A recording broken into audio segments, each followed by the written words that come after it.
Hello friends, എല്ലാവർക്കും നമസ്കാരം. വിക്രത്തിൻ്റെയും വേദയുടെയും പുതിയൊരു പ്രണയവിശേഷത്തിലേക്ക് എല്ലാവർക്കും സ്വാഗതം കേട്ടോ. അപ്പോൾ നമ്മുടെ വേദയോടുള്ള ദേഷ്യങ്ങളൊക്കെ വിക്രമിന് കുറഞ്ഞു തുടങ്ങിയ സമയത്തുള്ള സീനാണ് കേട്ടോ പറയുന്നത്.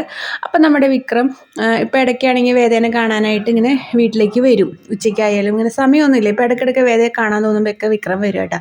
അങ്ങനെ ഒരു സമയത്ത് വിക്രം വരുമ്പോൾ വേദേനെ കാണുന്നില്ല. അപ്പോൾ വേദന അവിടേക്ക് അന്വേഷിക്കുമ്പോൾ പുറത്ത് ഇങ്ങനെ ഒരു മരത്തിൻ്റെ അവിടെ ഇങ്ങനെ വേദന ഇങ്ങനെ ആലോചിച്ച് വിഷമിച്ചിരിക്കട്ടെ, കണ്ണൊക്കെ നിറഞ്ഞിട്ടുണ്ട്. അപ്പോൾ വേദയുടെ അടുത്ത് വിക്രം ചെന്നിട്ട് ചോദിക്കും, എന്താ നിനക്ക് വിഷമം, എന്താ വല്ല വയ്യായിക ഉണ്ടോ എന്താന്നൊക്കെ ഇങ്ങനെ ചോദിക്കും. അപ്പോൾ വിക്രത്തിനോട് വേദ പറയാണ് കേട്ടോ, എനിക്ക് അമ്മേനെയൊക്കെ കാണാൻ തോന്നുന്നു, അവരുടെ അടുത്തിരുന്നൊരു ഉരുള ഭക്ഷണം കഴിക്കാനൊക്കെ തോന്നുകയാണെന്ന് വിക്രത്തിനോട് വേദ പറയാണ് കേട്ടോ. അപ്പോൾ വിക്രം പറയും, നിനക്ക് അങ്ങനെ ഒരു ആഗ്രഹം ഉണ്ടെങ്കിൽ ഞാനത് സാധിച്ചു തരാം, നീ വേഗം റെഡിയാവുമെന്ന് പറയും കേട്ടോ അവളോട്. അങ്ങനെ വേദ എന്താ ഏതാന്നൊക്കെ ചോദിക്കും. നിന്നോട് ഞാൻ പറഞ്ഞതുപോലെ ചെയ്യേ, പോയി റെഡി ആയിട്ട് വായോ എന്ന് പറയും കേട്ടോ. അപ്പോൾ വേദ റെഡി ആയിട്ട് വരും. വിക്രം വേദനെ ബൈക്കിലിരുത്തി വേദയുടെ വീട്ടിലേക്ക് കൊണ്ടു ചെല്ലുകയാണ് കേട്ടോ. അപ്പോൾ വേദനെ വീട്ടിലേക്ക് കൊണ്ടു ചെല്ലണ കാണുമ്പോൾ എല്ലാവരുടെയും വിചാരം വിക്രം അവളെ വീട്ടിൽ കൊണ്ടുവന്ന് ആക്കാൻ വേണ്ടി വന്നതാണെന്ന് വിചാരിക്കും കേട്ടോ.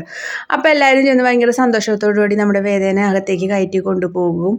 അപ്പോൾ വിക്രം അവളെ ആക്കിയിട്ട് ഒന്നും പറയില്ല, തിരിച്ചു മടങ്ങി പോരും കേട്ടോ. പക്ഷേ കാര്യങ്ങളൊക്കെ വേദയോട് വിക്രം പറഞ്ഞിട്ടുണ്ടായിരുന്നു.